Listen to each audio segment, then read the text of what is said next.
Right, as it's gone 10:30, I'd like to welcome everyone along to this Plan Applications Committee meeting on Tuesday, 26th of January 2016. Could I remind everyone to make sure their mobile phones are switched off or on silent? And the note that this meeting may be recorded and subsequently made available for public listening. Thank you. Gillian. Sederunt, please. Thank you, Chair. Yes, we have 16 members present. We are quoted. We have apologies from Councillor Peter Diggle, Councillor Gail McGregor and Councillor Tom McCautry. Thank you. Have you got any declarations of interest? Oh, Alistair. Chair, can I make it clear that in relation to item 7, I had a visit from a member of staff of the applicant, Robert Potter and partners, some months ago at a surgery in WITHDRAWN. Bearing in mind that he travelled from Ayr, I thought, right, fine, fair enough. Sit down, I'll listen to what you say, but let me make it clear to you, I'll make no comment. But I want that notice. Thank you.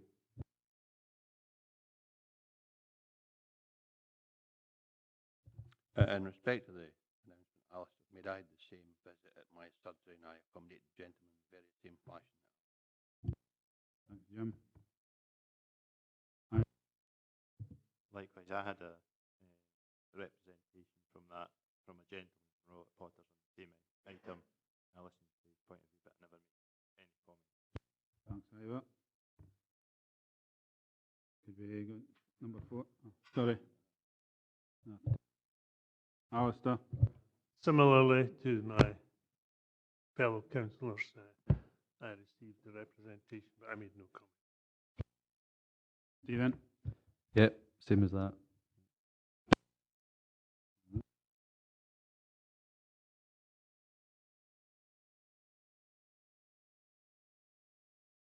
Right. Could we go into item 3 on the agenda, the minutes of the meeting of the 9th of December?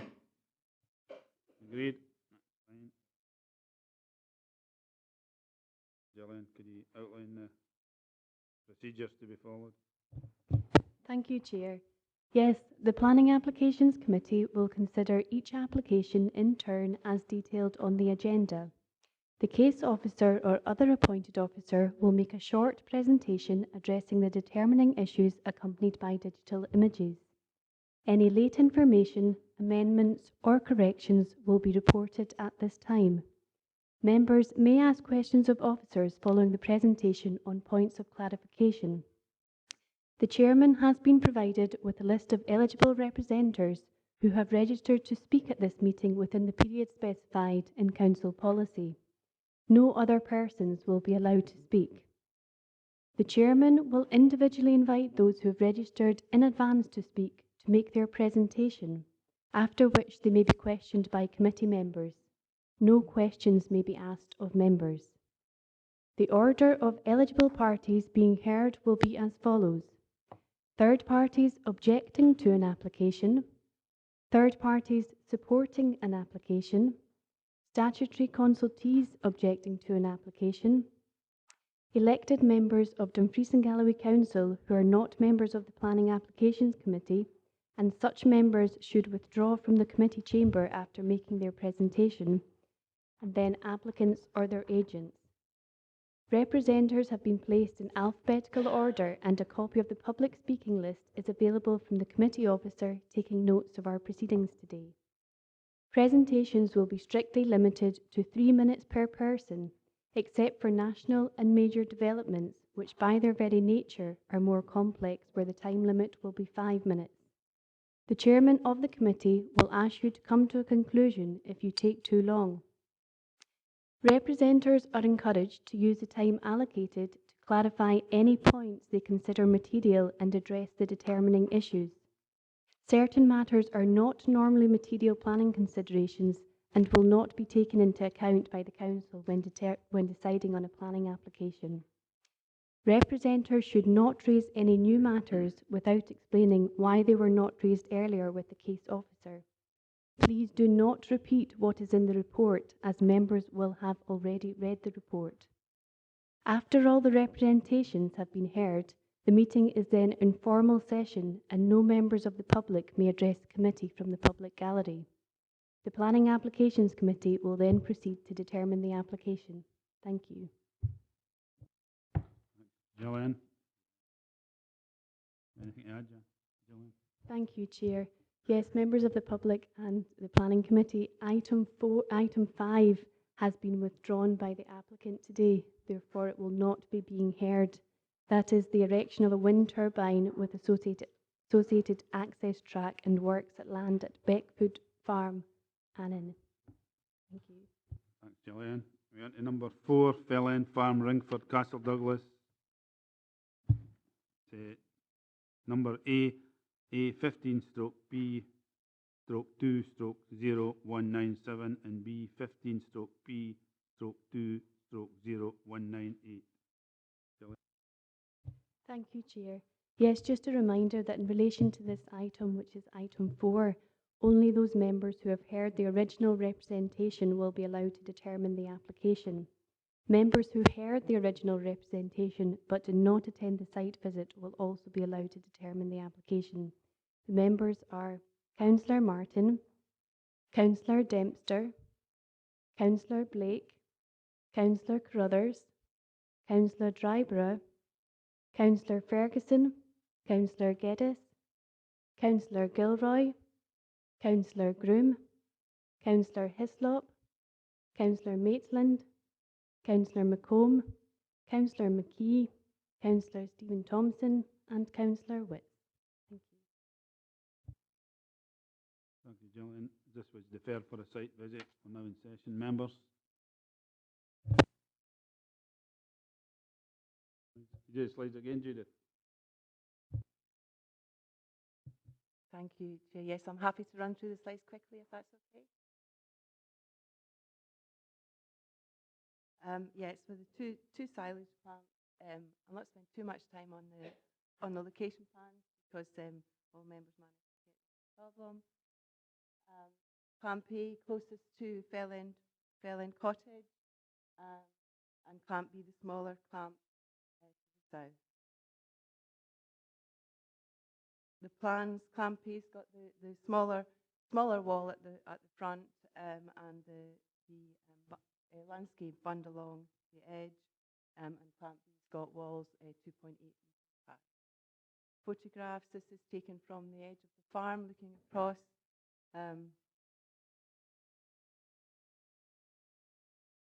Clamp B in here, Clamp A, and this is the one that got.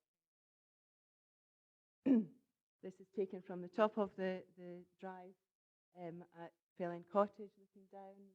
The clamps labelled, clamp B, the lower one, higher one, clamp A, and at that point the one that has permission was very low.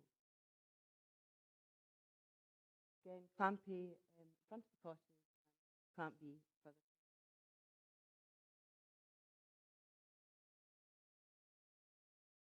And this is the view taken from the chart southwest. The green plants in. Just in conclusion, both applications are recommended for approval. Clamp A with 3 conditions, 2 on landscaping and 1 restricting the height, and B is recommended for approval. Okay, Judith. Members? Ian? Yeah, can I ask, Judith, it's in paragraph 1.6. Says the boundary of the garden ground is approximately 7 metres from the edge of the clamp. Is that correct? If you could go back to the photograph of the cottage and the clamp, it certainly seems a lot closer than 7 metres.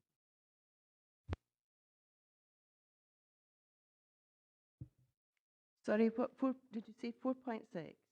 No, 1.6. 1.6, sorry.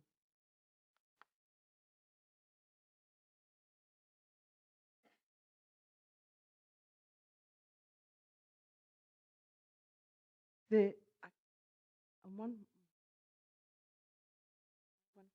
1.6, can't see that.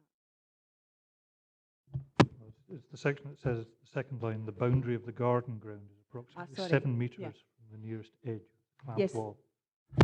sorry, the boundary is 7 metres, but the actual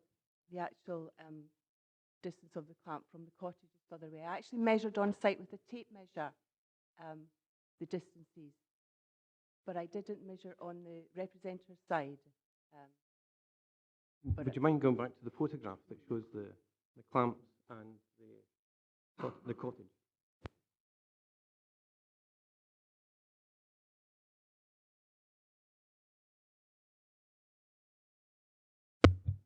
The driveway of that cottage, I take it that's not included as being in the garden? I Yes, took what- the I was going to say what you're seeing in the foreground there is the driveway rather than the curtilage of the dwelling house. It was taken as the closest point of the edge of the clamp. Well, it's to the boundary of the garden, it says. Yeah, But looking at where the hedge is, would you consider that the to be... boundary was the fence in the middle of the hedge. There is a fence in the middle of the hedge. And that is 7 metres to the clamp? Yes. I measured it with a tape myself. I didn't go down that hill, but it looked close on that. Jane? I'm wanting just to get absolutely clear about the conditions that are being stated. Now, B, unconditionally, can mound the silage up as high as is practicable. Is that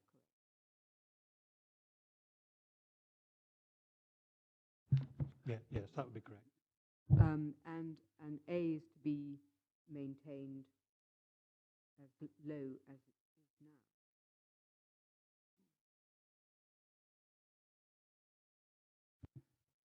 Yes, I mean, A would be covered by condition 3, where it says the material stored in the silage clamp here granted planning permission shall not exceed the height of the immediately adjacent walls of said clamp. The idea is that what you're seeing there would actually breach condition 3. It has exceeded the area of which considered would be. Ian? Thanks, Chairman. I just suppose a couple of remarks more than anything. I mean, it was really interesting that I managed to get to the visit. I wasn't able to stay for the whole lot because of other pressures.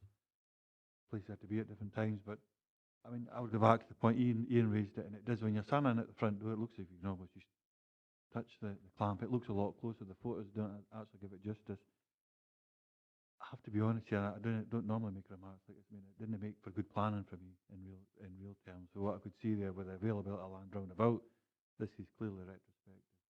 Got to deal with what we've got in front of us, but it really does compromise the accommodation, the environment, the immediate environment round about that dwelling, and it didn't sit well with me at all. I've never made comments like that towards agricultural buildings of any kind before, but it didn't. When I got there, my whole feeling was that this should never have been erected in the first place, and here we sit with a retrospective application.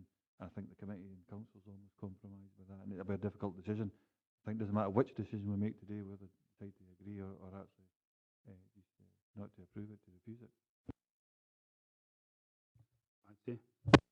Yes, having been to the site, and I've been twice actually, and then the report, there's one or two comments in here which causes me concern, and I'm looking at page 13 at 4.4, and there's a sentence in that paragraph which said, it's not considered that the development visually overwhelms or over-dominates the adjacent Fellend cottage.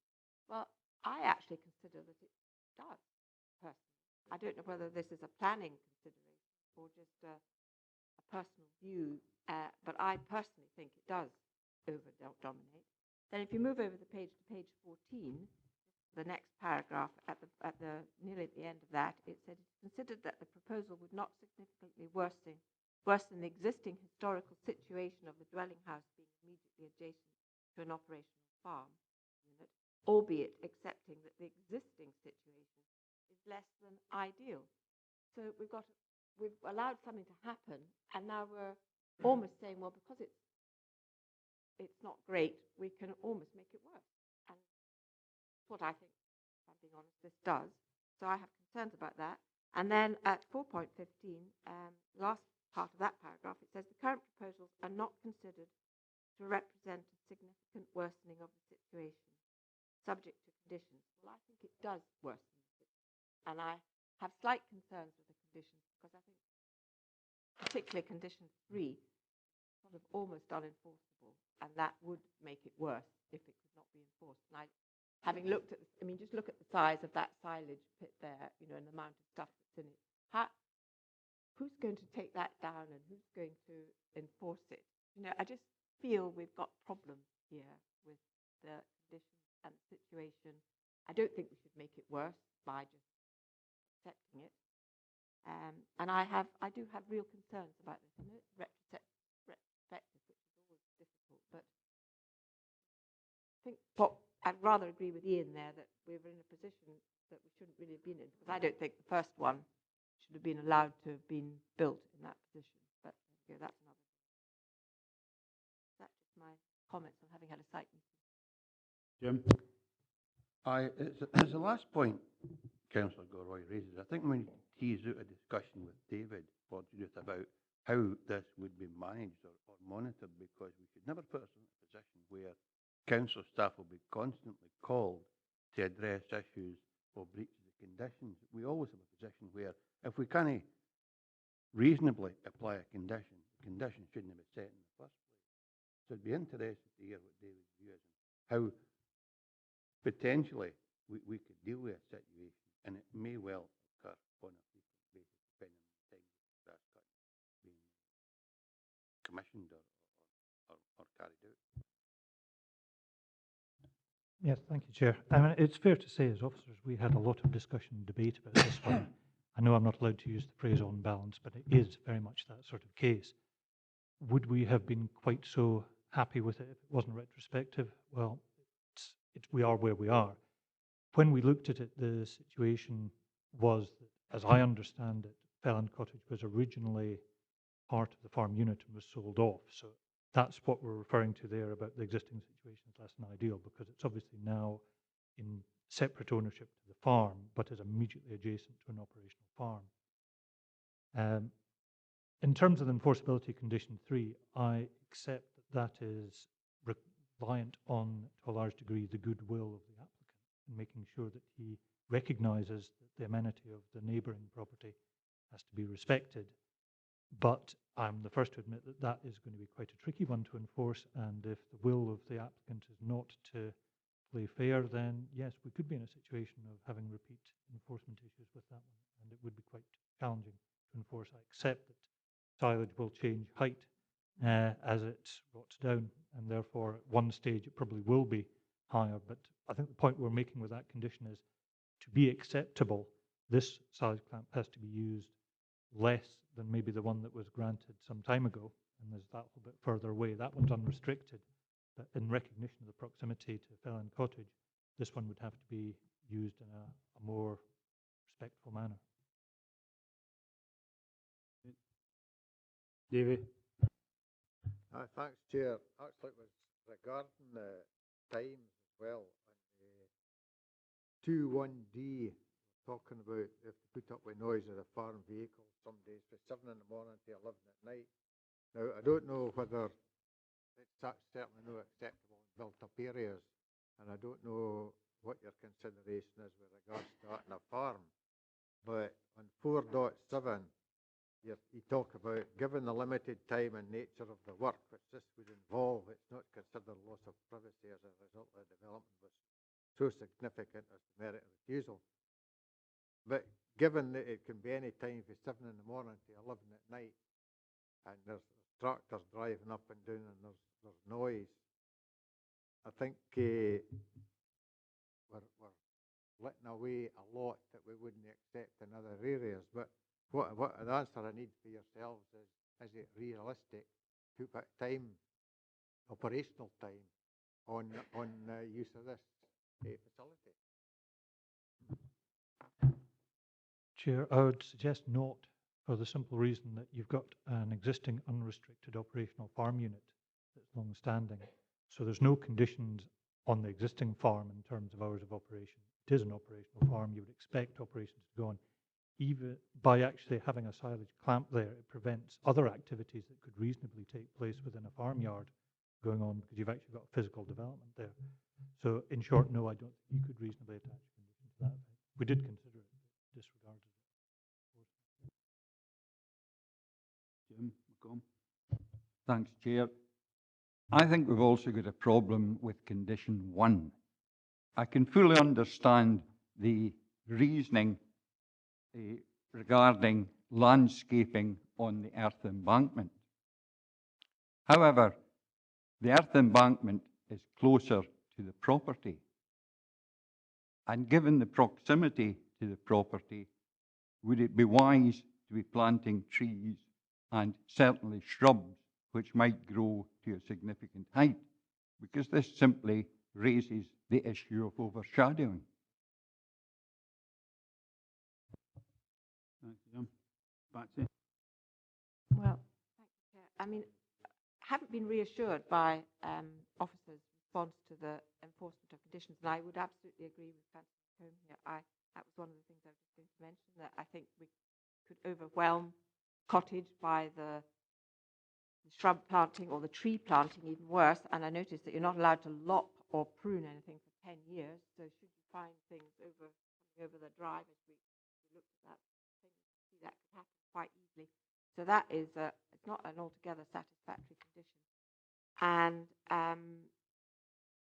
the fact that condition 3 is going to be very difficult, to monitor. Well, I'm sure that the WIDOPs would monitor it, but to enforce. And you talk about different times of the year, what different height it is, but I would suggest that at no point should the clamps be allowed to be that height that they are at the moment, because that's just unacceptable. So all in all, what I am proposing is that we actually refuse this application, because I think it's for those reasons that I think that the conditions are not robust enough, and I think it makes it rather unsafe as that we make regards enforcing them. But primarily that I think it's contrary to LDP policy OP1A by virtue of the adverse effect on the residential amenity of Fellend Cottage through odour and emissions and the general amenity proximity of the building. And I would suggest that we serve an enforcement notice requiring. That's it. Any other member? Thanks, Chair. It's just a question. We're effectively looking at two, A and B, one of which has conditions, one of which doesn't in the report.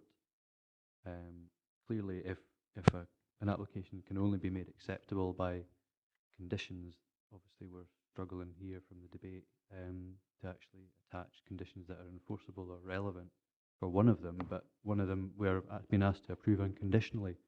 I suppose what I'm asking is, how do we have to take it in one, or can we refuse some and accept another? Could you maybe speak to that a wee bit? Thanks.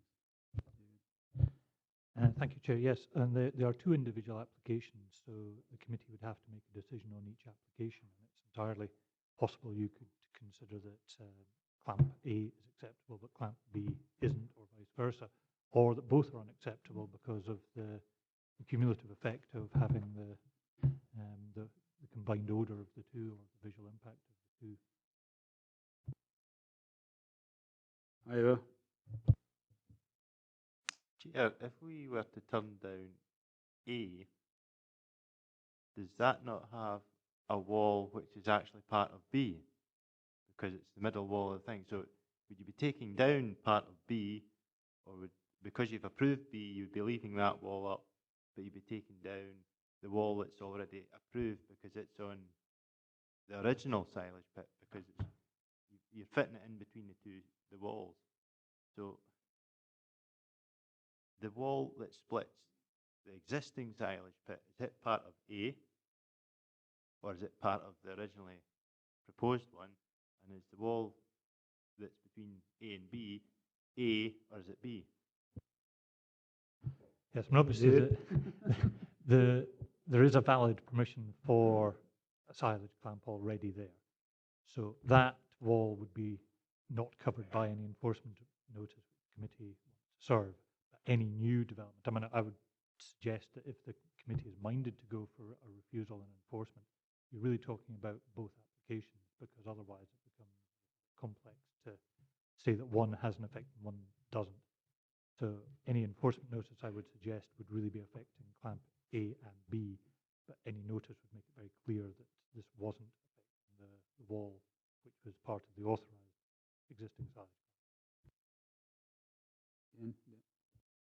Thanks, Chair. Can I just ask for clarification? If this is refused, what kind of impact is it going to have on the business of an operational farm? What's it going to do to Sorry, this Ian, were you farm? at the last meeting? What, beg your Councillor Dick, in relation to item 4, you're not actually entitled your to pardon? determine.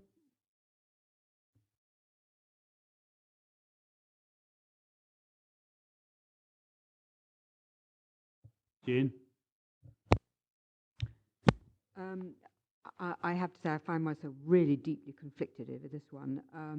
After all, this is a farm, and you know, you expect if you live in a cottage which has been part of a farm, you expect to have farm activities around it. I do find myself deeply conflicted. But I thought to myself, the way to look at this would be helpful to imagine if it wasn't there. Would I have agreed this? If it was a completely blank site, would I have agreed to this particular design and this placement of it? And in terms of what Councillor Gilroy is suggesting, and I think the brutal fact is that I wouldn't. But you know, I don't think it's as bad as I had first thought when I looked at it. I went and carefully looked at it actually twice. But I do feel extremely. I feel sorry for both sides, but I have to say I wouldn't have agreed to this had it been absolutely not there. I can just take it away and imagine would I have agreed this, and I wouldn't. So I would agree with Councillor Gilroy. Are you seconding Patsy's motion, Jane? Yep. Members? Are there any other members otherwise minded? No. Just to clarify, the motion that was put forward by Councillor Gilroy, seconded by Councillor Maitland, it was to refuse the applications on the basis that they are contrary to policy OP1A, general amenity, by virtue of the adverse effects to the neighbouring cottages in relation to odour and fumes and emissions, and it would be serving enforcement notices.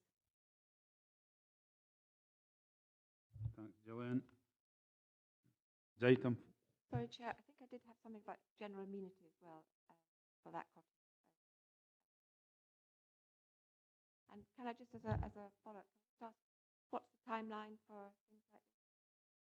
You know, we're not very familiar with. In terms of enforcement, you have to serve what's called a Section 272 notice to establish ownership first, and thereafter you would serve. The time is considered in each particular proposal and what's involved. Given this one is a relatively straightforward one, I would normal period of 2 months, 1 month run-in would be.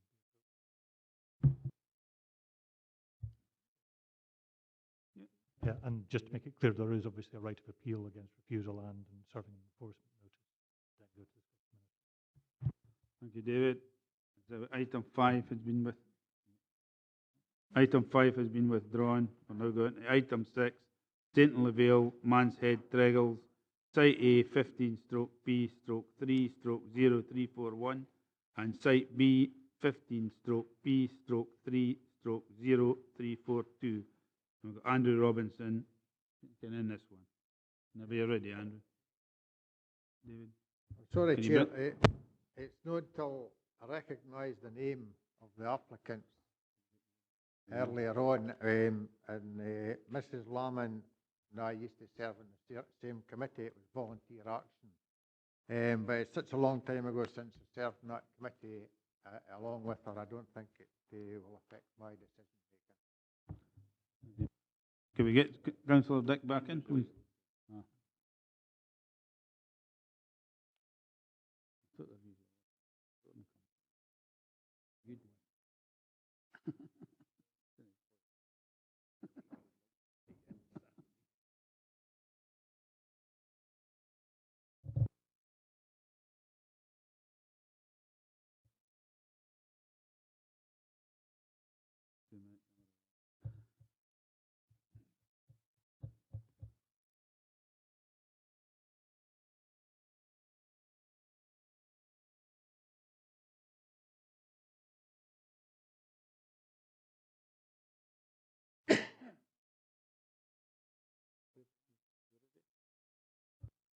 let's move on. Andrew?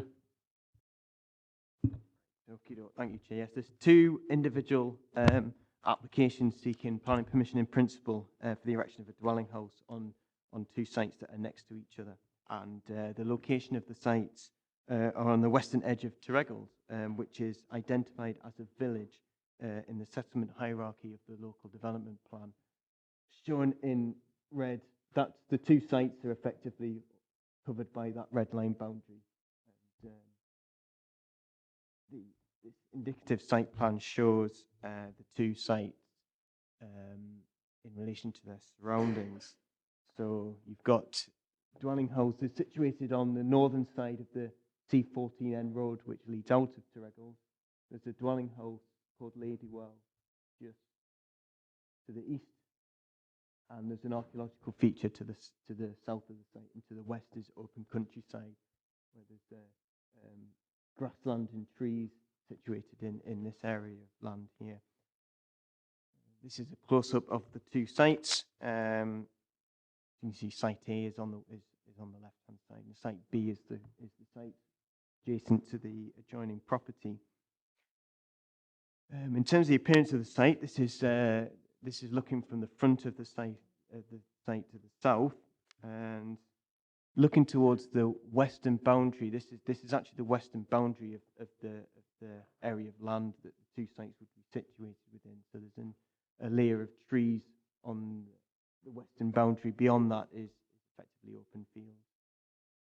This is the property to the east, which is Ladywell. And from the rear of the site, so this is looking back towards the north, you've got the main road and the dwelling houses beyond. That's another view taken to the western boundary, just to show you the boundary treatment along that boundary. This is the rear of Ladywell, so you can see the boundary treatment between the site and the adjoining property. This is from the front of the site, so this is actually the proposed access position, which would utilise what is an existing field access.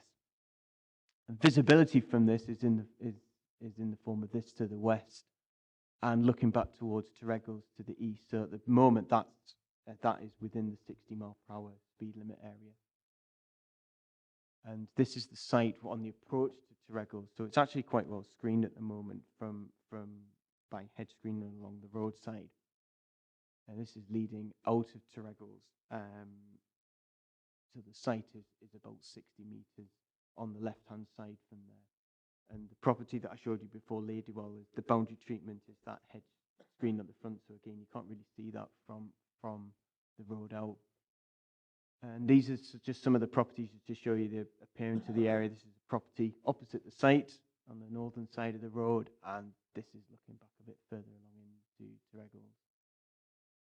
So in conclusion, officers consider that these two applications meet the requirements of LDP policy H2, housing development in villages, and the accompanying supplementary guidance on housing development in villages, and they're both recommended for approval subject to conditions. Thank you, Andrew. Members, any points of clarification from Andrew? Ivor? Just put the one with the 30 mile an hour sign. And where exactly is the entrance? Further out? Yes, it's further out. It's actually about there, the site entrance to the site, so it's about 60 metres. I have put the distance somewhere. Distance around 60 metres. I've mentioned that in paragraph 4.15 in relation to an issue regarding extension of the speed restriction. And the other one was, what physical barrier is there between the end of the second application and the western boundary of the field? Because usually when you're rounding off, you have a physical barrier. To me, this would look like there's space for another 3-4 houses in that field till you come to the field, but the 10. At the moment, the site is part of that site plan. Effectively, that's at the moment it is open grassland. The main boundary at the moment is along that western boundary, but the rounding off, if you look that the rounding off is considered to form. That's the argument that's being put forward. Patsy? Yes, just about the archaeological side of it, because you know, at page 38 and 2.13, it says from the community council they're anxious about that, and also it comes up with the representatives on page 40.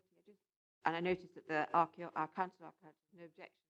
So, do you think enough has been done to look into this? Quite happy with that. I do, yes, because we didn't. Doesn't actually. The archaeological feature of the site isn't actually within the archaeological zone on the GIS system. I think it sort of covers around this sort of area here.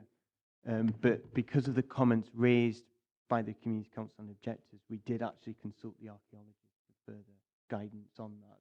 And that was the comment that came back, that they didn't consider it would have an impact. So I'm quite happy that issue has been covered. Ian? Thanks, Chairman. Just because Ivor's raised it, just when I was looking at the page 35, the map itself, the site location map, is that accurate, Andrew? Because it just looks like it's not accurate, and it was something I was going to pick up later on. Ivor's maybe picked up on it now.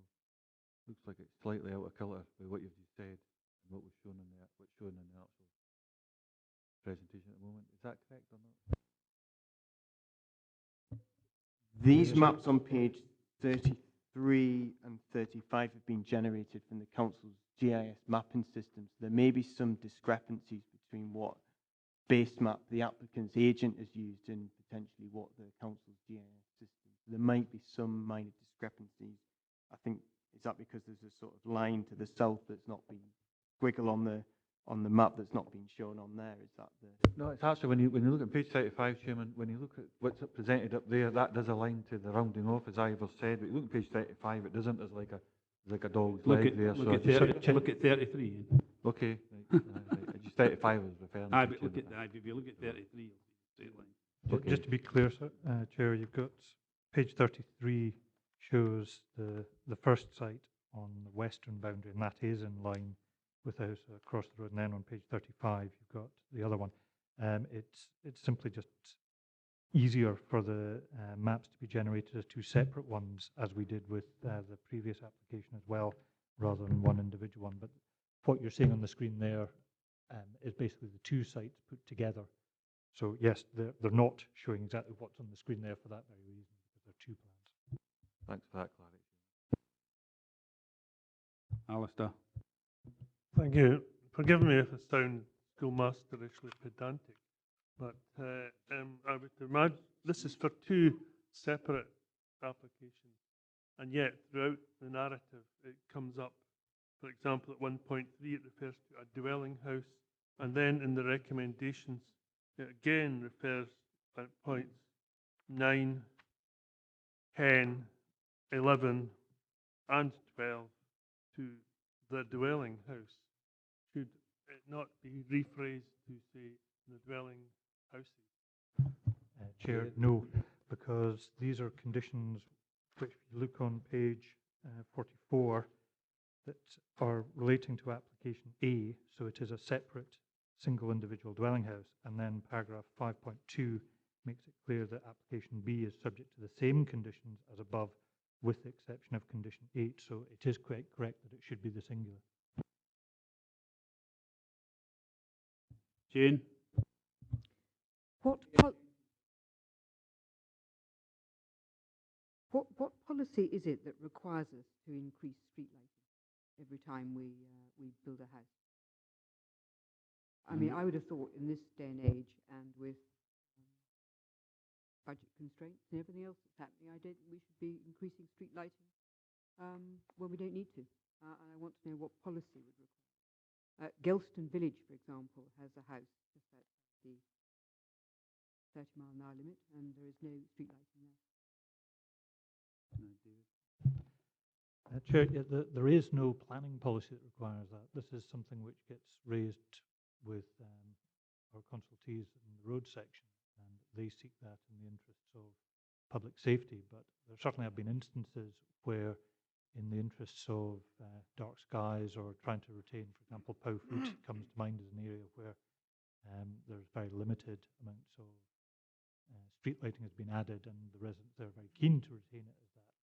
So it is something which roads officers look for, and it's normally covered by conditions in line with their request, but it's open to members to say that you don't feel it's appropriate in certain circumstances.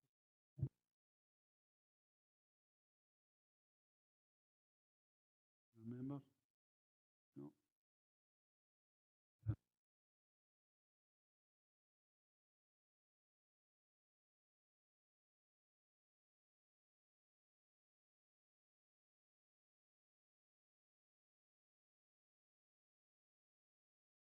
Just remind you, you've got 3 minutes, and I'll let you know 30 seconds to go.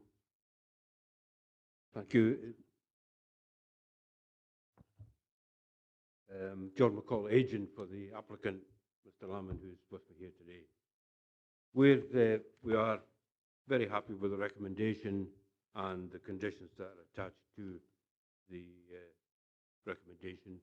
And if there are any points that you'd like to answer, I'll be happy to do so. Members? Nothing? Very much, John. Members are now in session. Archie?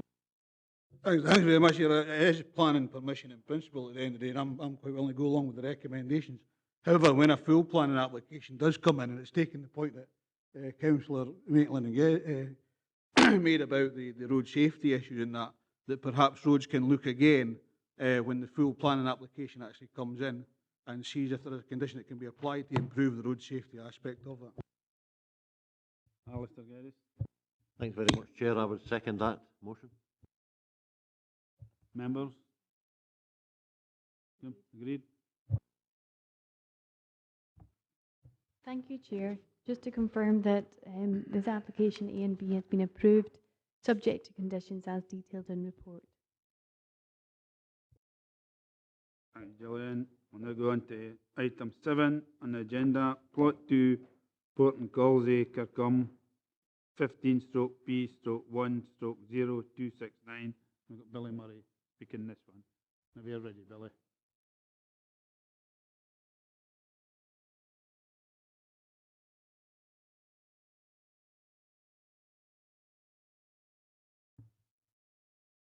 Yes, thank you, Chair. As you say, this is an application for full planning permission for the erection of a dwelling house on a site near Portencalzie, Kirkcolm. I'll take you through the slides. That's the location plan. It's some distance to the north of Kirkcolm in the Rins Peninsula. A closer view of the application site in terms of its location. It fronts onto the U134 public road. It's a site from the U134 looking northwards. Again, that's looking southwards from the junction between the 134 and the 136. The site is just behind the car in the centre of that view. That's a site from the north. That's a view over the site from its northwestern corner. The site has been fenced off, as you see there, from the surrounding agricultural land and has been left unkempt over a number of years. So that's a view over the site again from the southwestern corner looking north. These are the application, the plans submitted with the application. That's the location plan, plan sections and elevations of the dwelling house itself, and a wind turbine that was included as part of the proposal. Advice to committee is that the proposal is contrary to the terms of the local development plan in principle because it does not comply with policy on housing in the countryside. And further advice is that there are no material considerations of sufficient weight to override the presumption in favour of the development plan in this case. The recommendation is therefore to approve for this reason stated.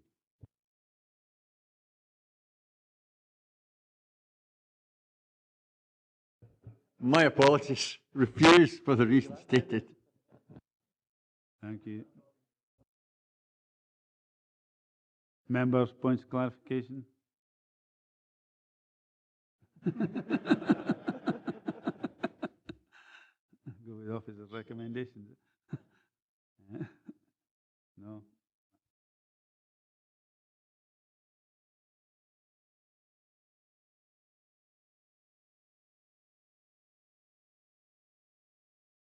Okay, Jim, you've got 3 minutes, I'll let you know 30 seconds to go.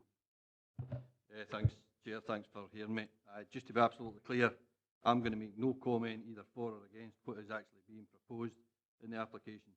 I requested that this application be heard by the committee due to the fact that there had been confusion as to whether this development had to commence, when the development had to commence as a direct result of information supplied by the planning department.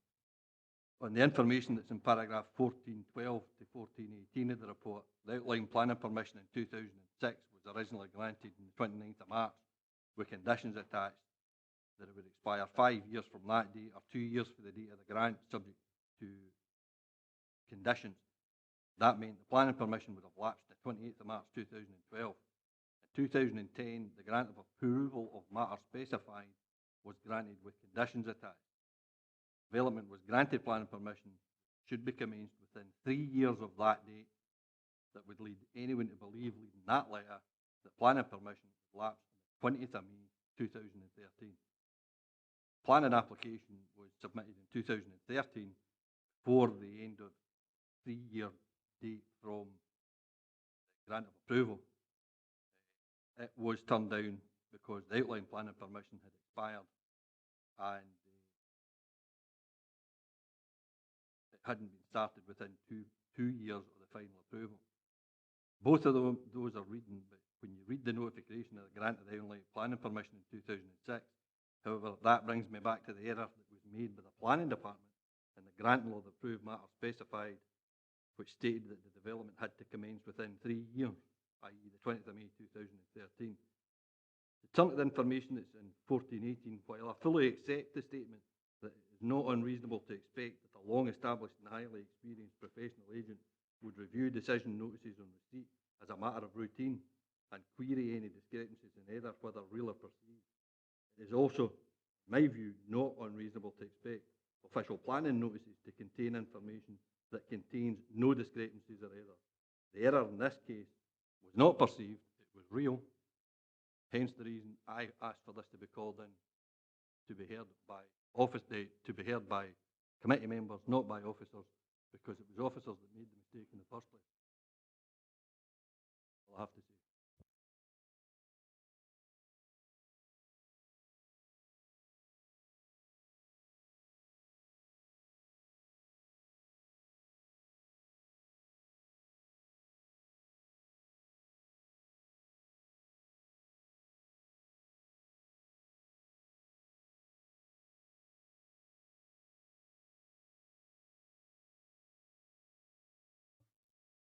We have Andrew Easton, agent and applicant, please.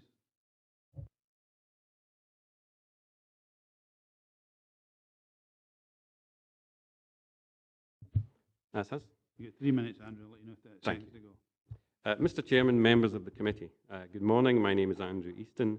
I'm a chartered architect, fellow of the Royal Incorporation of Architects in Scotland, and a partner of Robert Potter and Partners. I'm grateful for Councillor McClung for his explanation of the background to the present application and for his earlier decision to request that it be called in for your consideration. You're in receipt of a report from the planning officer recommending refusal of the application as it's contrary to the provisions of the present development plan. I accept that the proposals are contrary to the plan, however, fundamentally disagree that there are no material considerations which would justify a different decision being reached by the committee today. I say that because it seems to me the report ignores a wider picture. Up until the 21st of May 2012, Mr. and Mrs. Watt had a perfect entitlement to construct a property on the site acquired for that purpose, and they initially instructed Robert Potter and Partners to seek approval of reserve matters contained within an earlier outline planning permission, and this we duly did in 2010. Unfortunately, Mr. and Mrs. Watt held off from developing the land immediately as financial conditions were difficult, and it was not until May 2013 that they requested we submit an application for renewal of the earlier planning permission. The relevant application was prepared and submitted, however, this was not accepted, with council officers maintaining that the earlier planning permission was already lapsed. Had Mr. and Mrs. Watt commenced even the most basic of groundbreaking operations in advance of 21st May 2012, then the permission would still be available to them. The reason they did not do so is because the approval document they received from the planning authority indicated that the relevant permission did not expire until the following year, and by the time this error became known, the opportunity was lost. The report to committee accepts that a mistake was made by the council and suggests that the planning authority has apologised unreservedly. I am not myself aware of that fact.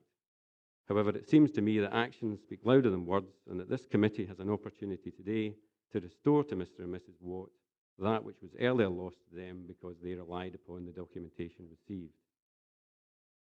The report suggests that the committee should not right the earlier wrong because there are other remedies available. It is not immediately clear to me what is meant by this suggestion. However, the Public Service Ombudsman has no power to reconcile the position, and only this planning application committee can resolve the situation. Given the very peculiar circumstances we all face here, I do not believe that there to be any risk to the Council's decision to approve the application would create a precedent. The committee might be concerned that by granting planning permission, Mr. and Mrs. Watt would gain approval for a further period of 3 years. 30 seconds to go, Andrew. When what they had in fact lost due to the early mistake was the opportunity of a further year in which to commence the development. In order to be fair then, there is no reason why this committee should not choose to grant this application, however reduce the standard duration to a single year. I believe that this would return Mr. and Mrs. Watt back to the position where they should have been. Mr. Chairman, I am grateful for the opportunity to address you and your committee in respect of this matter. If either you or your colleagues have any questions, I will do my best to answer them. Thank you. Thank you, Andrew. Members? Any questions? Ian? Just in regard to the approval notice, I think we said, did he say that the actual date on that approval notice from the council was it May 13, did he say? The 15, approval of schedule of conditions was May 2013. In effect, it was May 2013 is when it ran out, when it told you it ran out, which differed from the earlier outline planning consent. Okay, thanks. Archie? Can I just ask a question about the fence? How long has the fence been there around about the plot? Was that put in by the applicant? I honestly couldn't ask you that, answer that when that fence was put in place. Davey? Just clarity on the application. You've got a wind turbine in here. Was that wind turbine in the original application? The wind turbine was in the original application. Yeah. Any members? Patsy? Right, it's just, I find it quite very good. The original planning permission was given in 2010. Correct. It was for 3 years, 2013. The conditions in it are that it expired after a period of 3 years or 2 years after the approval of reserve matters. So you went back. They went back for renewal of the planning permission in 2013. Correct. But they were too late. So what happened that brought 2014 into the equation? I didn't quite understand. The difference is between May 2012 and May 2013. Actually, Mike. Oh, sorry. And ultimately, when we believed that we were in the validation period, because the approval of reserve matters, it's 2 years, it indicates that it's 2 years from the approval of reserve matters. That took you to May 2013. So then when we submitted an application, before the expiry of that date, we were informed by the planning department that it had expired because the validation period was till May 2012 and not 2013, despite the fact the approval of reserve matters clearly indicates 2013, i.e. 2 years from the date of approval. So it was an error in that document. The document had the wrong conditions within it. They were standard planning approval conditions rather than approval of reserve matters conditions, and it was an error that was made by the planning officer and signed off by the area manager. And did our Portencalzie not pick that up? We did not pick that up. We checked the report, the delegated report to committee, and it was consistent with the delegated report, but there was an error in that report and in the planning approval. Members? No. Thanks very much. Andrew? Thank you. Members, now in session. Archie? Just a question, Chair, on the fence. Obviously, fencing around a building site would actually be classed as actually doing some work, and a planning application would then be in perpetuity, considering the work after that.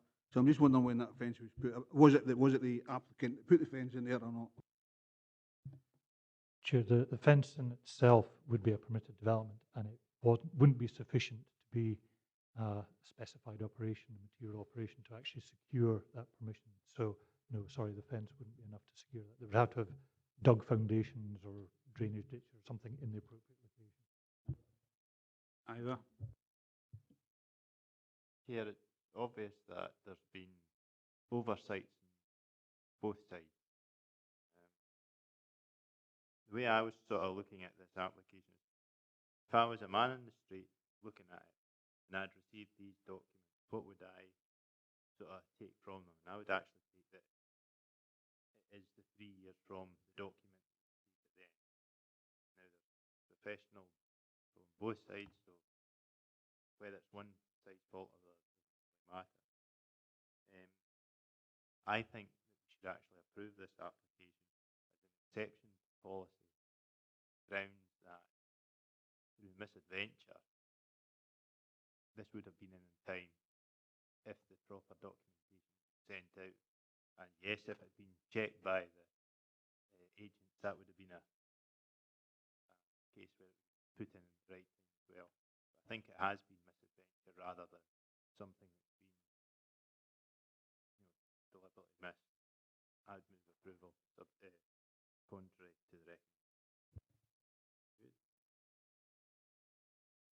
No, I think it's fairly well set out in the report. It is, I accept, a rather complicated situation, and it's certainly very regrettable that this condition was added to the reserved matters application, effectively, and that just shouldn't have appeared on there. Unfortunately, it did, and that is what's led to the confusion as things have gone on.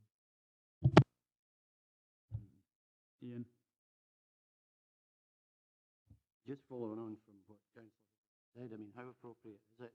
I was originally minded to think that this was a matter of law that been mistakes made in both professional bodies, that an applicant would seek redress through legal means. But given what Councillor has said, I mean, can I ask for an opinion on this? Is it appropriate to ask for approval on the basis that, and there's an exception to policy, on the basis that there have been mistakes made by both parties, so that the applicant, who quite reasonably would contend that he's left it up to professionals who have not left him in the position he would like to be in, would that be appropriate to support Councillor Hislop's motion? Chair, yes, and certainly as officers, our views set out in paragraph 4.19 in that regard, where it says that the committee should further note that a grant of planning permission hereto in the word right or wrong is not the means by which we properly addressed. Certainly, there is no doubt that as officers, I'm afraid we got that condition wrong, and we do apologise for that. Because we got that wrong, it is not, we would argue, a material consideration to go and grant a new planning permission that is actually now contrary to policy. I think that's the other thing that is really important to note, is that there has been a change in policy since. So that even if the application to renew it had come in within time, chances are it would have been refused under delegated powers because there's been a material change in policy. So it's not just that, yes, we got something wrong. Is the situation exactly the same? Well, if the situation was the same, it wouldn't be a committee. We would just have issued it delegated powers. It was called a committee, but in any event, the key issue here is there has been a fundamental shift in policy. It means that as officers, we couldn't support the proposal now anyway. But it's obviously open to committee. If you take the view as a committee that there was, to use Councillor Hislop's word, misadventure, that the wrong documents were sent out, then you could legitimately take the view that on those circumstances, which are unique, I've never heard of it before, and I'm unlikely to come across it again, therefore do agree that it's unlikely to set a precedent on that basis. If you're satisfied that to redress that wrong is appropriate to grant permission, then gift to do so. Ian? If you don't mind me Okay. coming back in here, I think on the basis of that advice, as I say, my original thoughts were that this was probably a matter of law, but given the unique set of circumstances, video position that the applicant finds himself in, I'd be inclined now to support Councillor's motion. Alistair Geddes? Thanks, Chair. As far as I'm concerned, we should not lose sight of the fact that it's Mr. Watt here who suffered because of the everyone makes errors, Chair. The Police and Galloway Council as planning authority are no exception to that rule. The error, it could reasonably be argued, should have been picked up by Mr. Watt's professional agents. Wasn't he? Again, as I say, that's regrettable. One fact of the matter is that we are here today. Yes, having read the report, or my first take on it, for want of a better term, was that is this really the appropriate forum to be considering this matter? Should it not, in fact, be consideration be given, as it were, to an action for reparation, for instance, on behalf of the party who had been wronged and suffered loss as a consequence? Mr. Sutty's response to Councillor Dick's question, as I understand it, is in fact that it would be competent for this committee to grant the application along the lines that Councillor indicated. I see Mr. Sutty ring his assent on that. And on that basis, given the wholly unique, regrettable, and hopefully never to recur circumstances of this case, I would have no problems in supporting Councillor Hislop. Regrettable, but as I say, as far as I'm concerned, I don't want to see the applicant ultimately suffering in this situation through no fault of his own. Alistair? Grabs? It's already been said, Chairman. I would support the motion and even second it if required from either. Previously, I think it is genuine, legitimate mistakes from both sides, and it needs to, this is the arts, I think, is the proper place to consider that. It should have been lifted to this level. Archie? I think for me, Chair, the two wrongs never make a right at the end of the day, like, you know, and the issue which I suggested earlier on was permitted development, was the fence was clarified. So on that particular note, I would go with the recommendations in the report. Jane? Thank you very much indeed. We're being asked, I think, actually, to look at this really from the beginning, if I've got this right. I think we have to put aside the mistakes that have been made in the past, because, in my view, professional agents will be in possession of professional indemnity. I think that has to be taken natural and normal course. We have policies, and our policies would clearly indicate that this would not receive permission if it came to committee. It would not receive a recommendation for approval. So I am very happy to support Councillor Drybrow in agreeing the recommendation. Maxie? Just further to that, you can either do this with your heart or your head. I mean, your heart would say, gosh, that's bad luck. But actually, they could have done something about it by doing this, got the thing started. And that was a choice that was there, which wouldn't have cost them very much money. So, you have to look after your own things as well. It goes against our policy, and that's what we're with today. And whilst I have sympathy, planning department made an error, but professional people made an error as well. And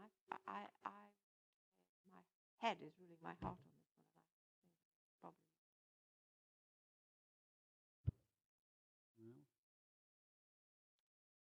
and Ronnie? I was listening to the debate, and I'm glad we're getting to a sort of sensible. What worried me about it was Councillor McClung left it hanging in the air there. He didn't follow it through. If we, as a committee, say, yeah, officers are wrong, blah, blah, blah, where does that leave us in the future? Because somebody could come back and say, well, and challenge this committee and the officers for getting it wrong. And how do we close that out?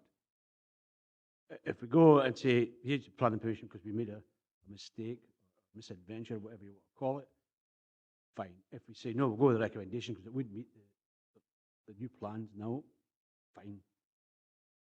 But what was left hanging in the air was this accusation that there was incompetence on the part of the council. And I think,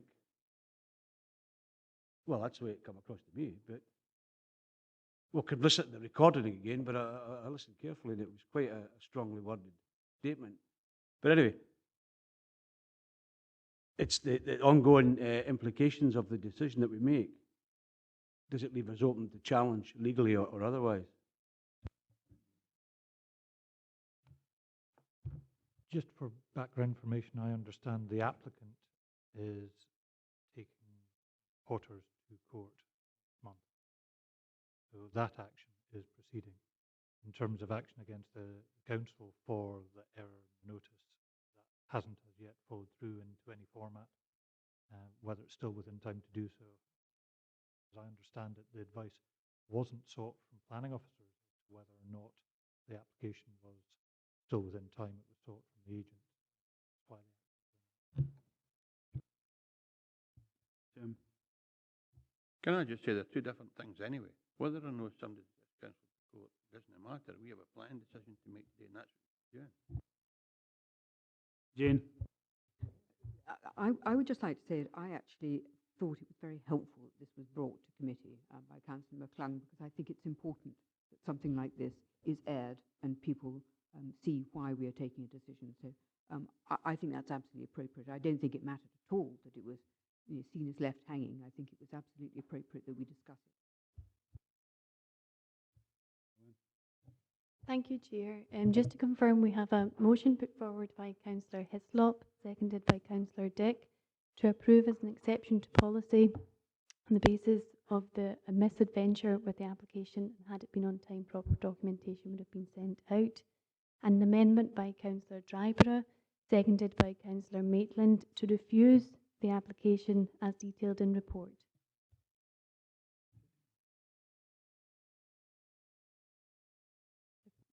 That's just to clarify, approve exception to policy with conditions. Councillor Martin. Amendment. Councillor Dempster. Amendment. Councillor Blake. Motion. Councillor Carruthers. Motion. Councillor Dick. Motion. Councillor Dryborough. Amendment. Councillor Ferguson. Motion. Councillor Geddes. Motion. Councillor Gilroy. Councillor Groom. Motion. Councillor Hislop. Councillor Maitland. Amendment. Councillor McComb. Amendment. Councillor McKee. Councillor Ogilvie. Abstain. Councillor Syme. Amendment. Councillor Stephen Thompson. Abstain. And Councillor Witt. Motion.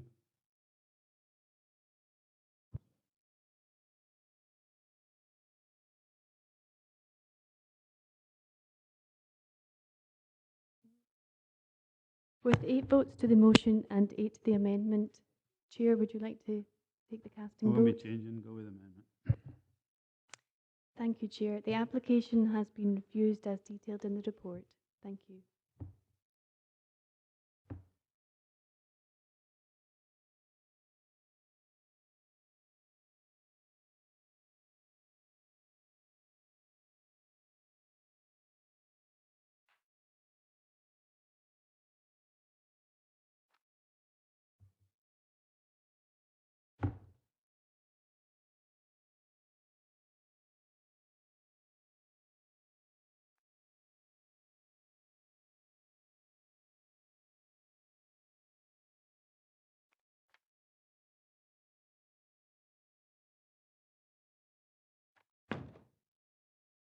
We're going to item 8 on the agenda, Cormaddie Farm, Holywood, application number 15/B/3/0474.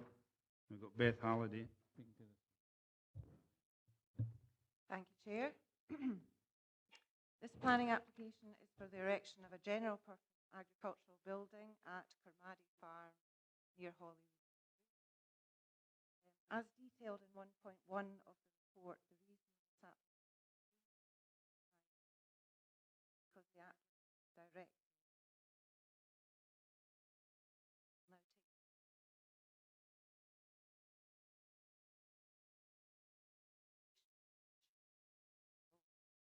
site.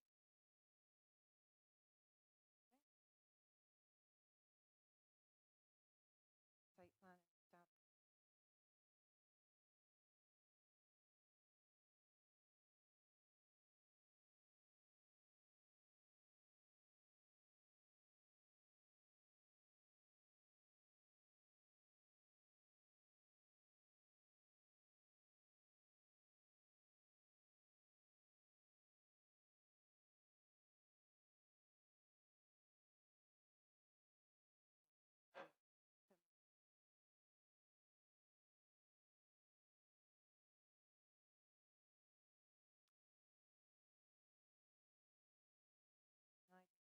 That's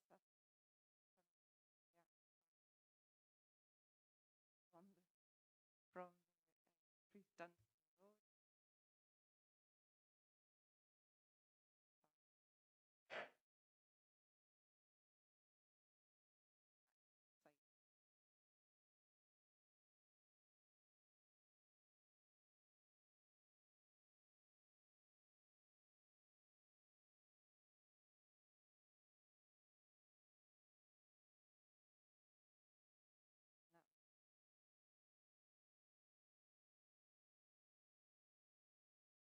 Get along again quite right that.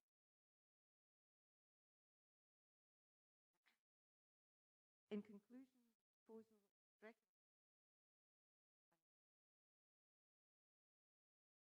You, Beth. Members, any points of clarification? Nope. Members now in session. Archie? Let's go with the recommendations, Chair. Agreed. Thank you, Chair. Just to confirm that the application has been approved unconditionally. Thank you.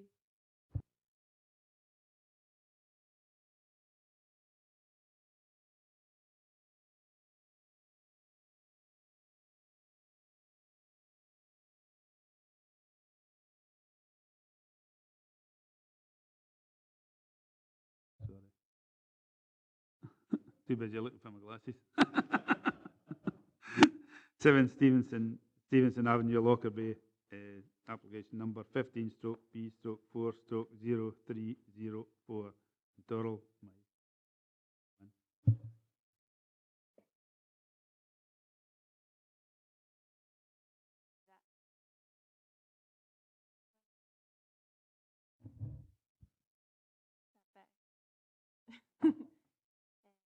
Being considered that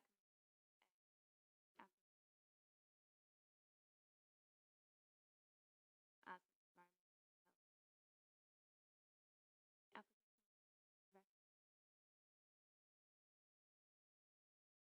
one front. And this is the application site. You can see that highlighted in red on this plan. It would bound the south, east, and westbound front of this is the site plan. It shows the application site again. The dwelling is a mid-terrace, 2-story property. Front pedestrian walk to the south.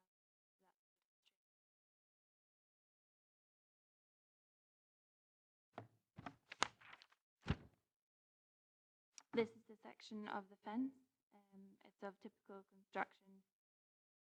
It already has a stone wall, which is approximately 0.6 meters in height, and it would have a picket fence, approximately 0.9 meters in height. above that stone wall, and that would be the total measurement up to 1.5. The fence post would be on the inside of the fence. Drawing. And this is the site as seen from the west, and the immediately, or the area immediately to the front of this picture, that's a parking area. And then as you go further back in the photograph, it's the pedestrian area and the site as well.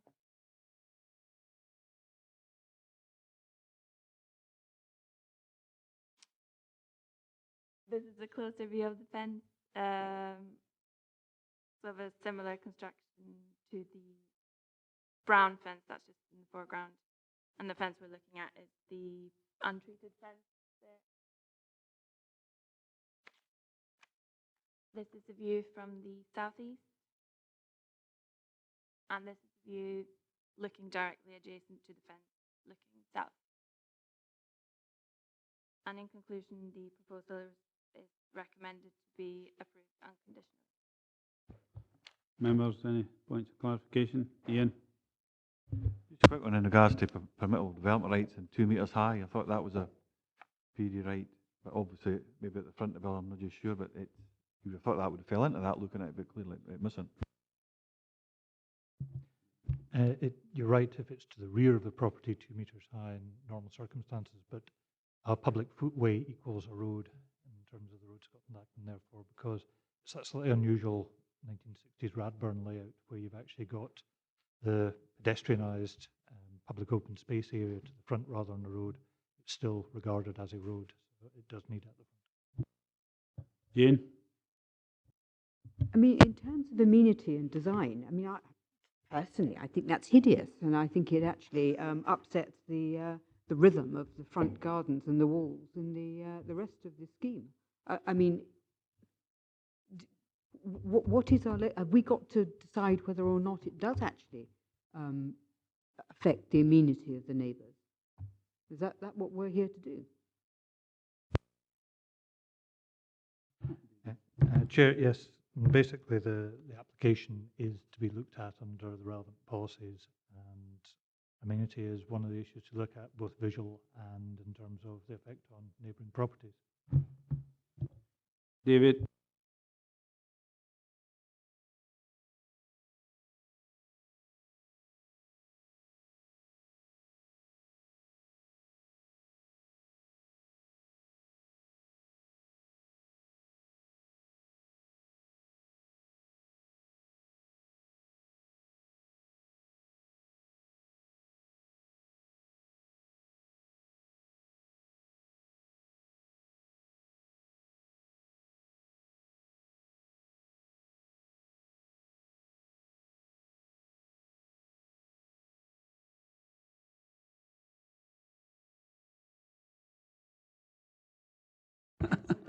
I mean, Jack? if it attests, Chair, on page 63, you can see where the black line is for the application site. So you've got 1, 2, 3, 4.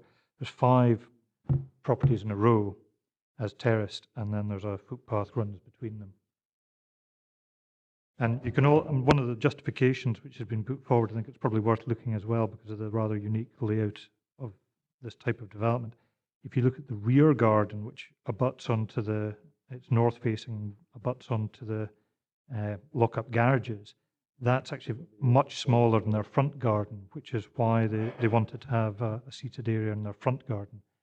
It wouldn't normally be acceptable in terms of a standard streetscape where you had roads running along there, but it's almost a slightly back to front arrangement, just as the way it actually works.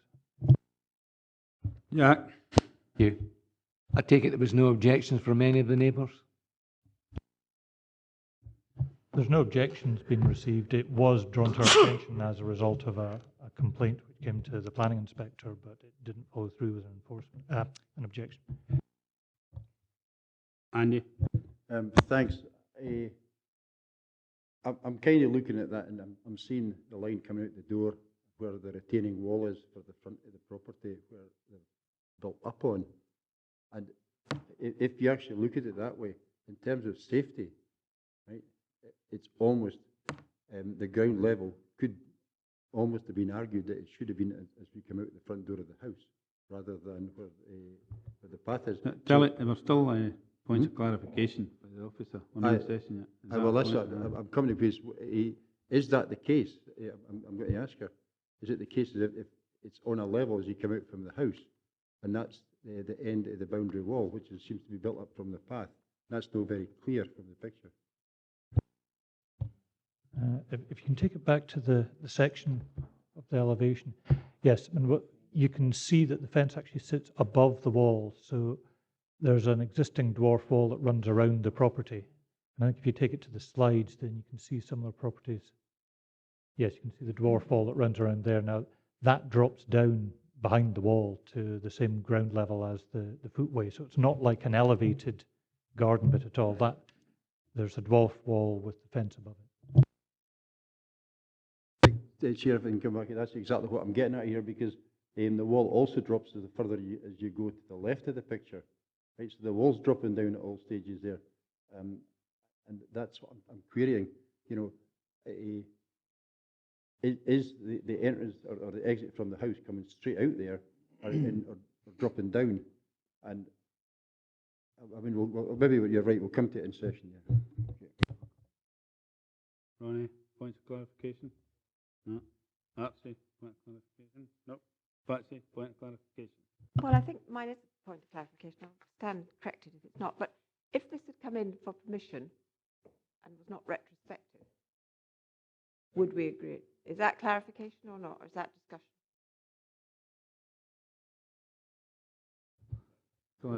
Because I'll have it discussed as well. Easiest way, we're just going into session. No speakers, we're right into session. Okay, can I ask the question then? Because I would have to say I do not think that sits well in that streetscape. You know, development considerations and alterations and extension to houses and all the rest of it. Because I think it's too high. I think it doesn't look good at all for design. So what would your opinion have been if this was not retrospective? And I would have to say, when we get cross with Joe Public coming in with retrospective applications, it's quite irritating to find one of the our members of staff who is involved in the delivery of the planning service to be coming in retrospective as well. So rather annoying. Anyway, my question: would you have approved it? It perhaps comes round to the age-old question about, is something bad enough to refuse rather than good enough to approve? I must admit, when I saw the slides here, I didn't like the very new timber there, which does draw your eye to it. I think the intention of the applicant is to stain it in due course, which would certainly make it tie in better. But I don't think they wanted to proceed with that until they knew whether or not it was going to be approved. It is an open plan sort of layout. Am I entirely comfortable with it? No. Is it bad enough to refuse and enforce? Personally, I think not. But it's not one I could hand on heart say I thought was wonderful. Stephen? Thanks, Chair. It was just a consideration. Sometimes the likes of social landlords, etc., would maybe set a stipulation that residents of their houses should or shouldn't have a fence of a certain height or whatever it might be, or should maintain a kind of boundary. Now, I don't know the full details of this particular site, but it could be that if it's owned or if it's whatever it might be, that might upset the kind of balance of neighbours who maybe have to meet certain conditions because it may have been a former DGHP or Lowburn property, for example. So you'd have one set of neighbours having to abide by one set of conditions on how they maintain their boundary, and somebody else doing it a different way. Now, do we have any information for that? Is that a point of clarity I can ask about, or is it just something to add to the mix? Where you have few superiors' rights retained, that's not a material planning consideration.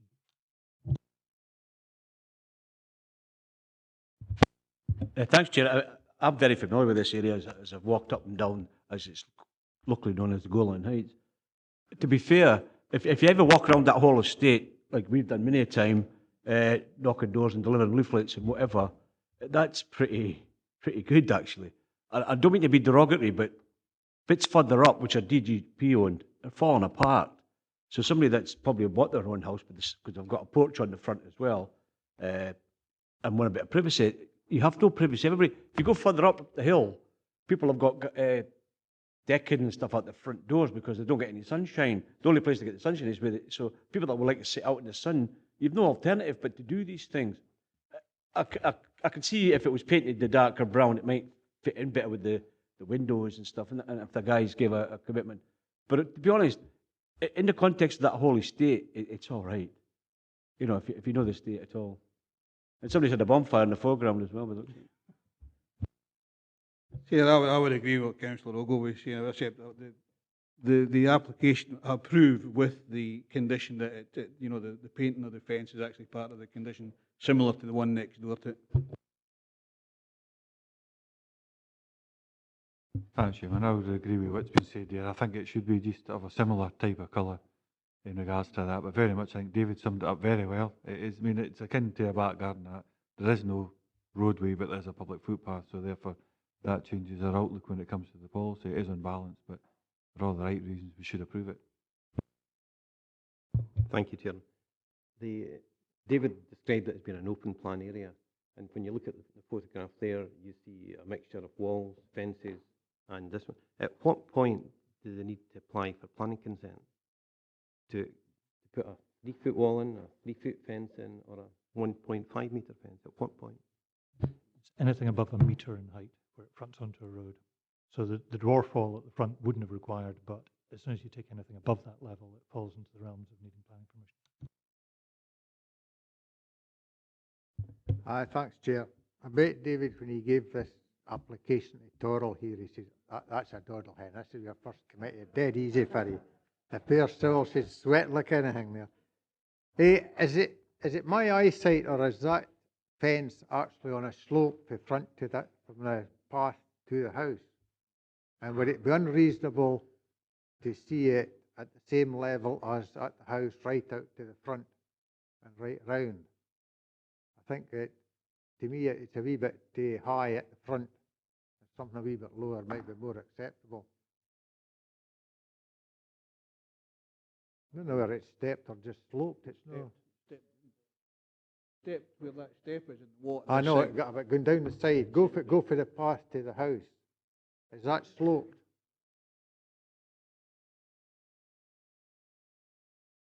The wall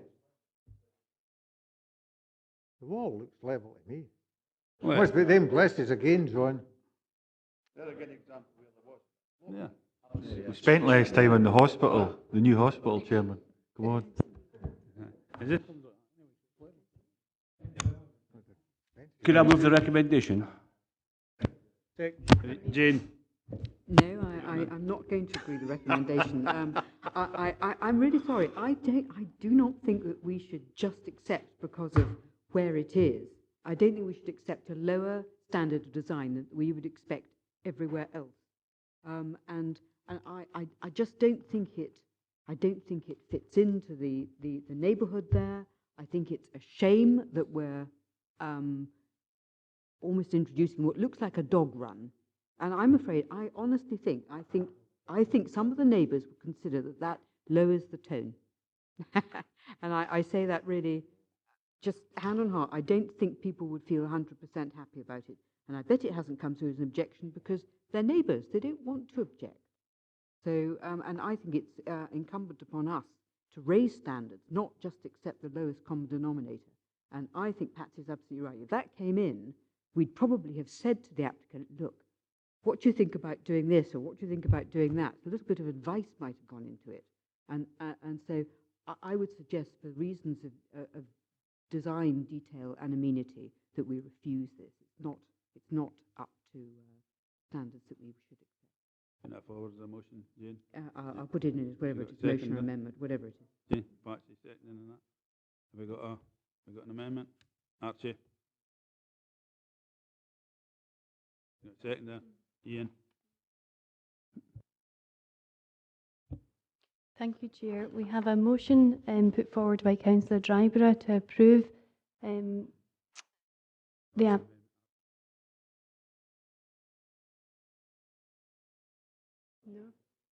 Then Aye. nobody said, agreed.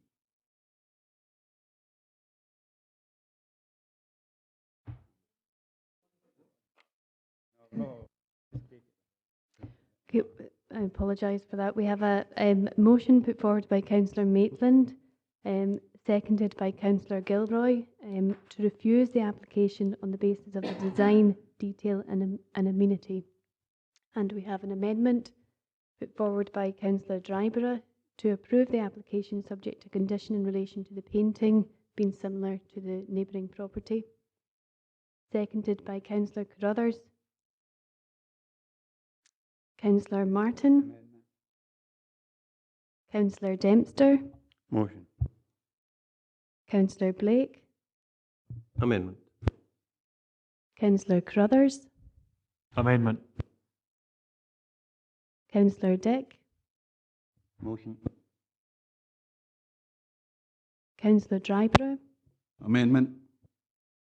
Councillor Ferguson. Motion. Councillor Geddes. Amendment. Councillor Gilroy. Councillor Groom. Amendment. Councillor Hislop. Councillor Maitland. Motion. Councillor McComb. Amendment. Councillor McKee. Motion. Councillor Ogilvie. Amendment. Councillor Syme. Amendment. Councillor Thompson. Amendment. And Councillor Witts. Amendment.